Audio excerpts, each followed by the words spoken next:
ইনশাআল্লাহ। যারা প্রতারক, যারা বিশ্বাসঘাতক, যাদের কথা কাজে মিল নাই, এদের সাথে কোনো সম্পর্কের দরকার নাই। এদের জন্য আল্লাহ একাই যথেষ্ট। ঠিক কিনা বলেন যুবকেরা?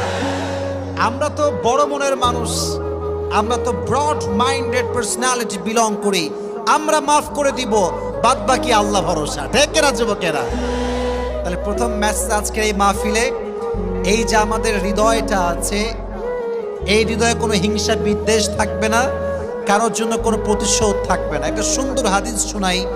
নবীজি বলেছেন, আমার জীবনের সবচাইতে বড় আমল কি তোমরা জানো?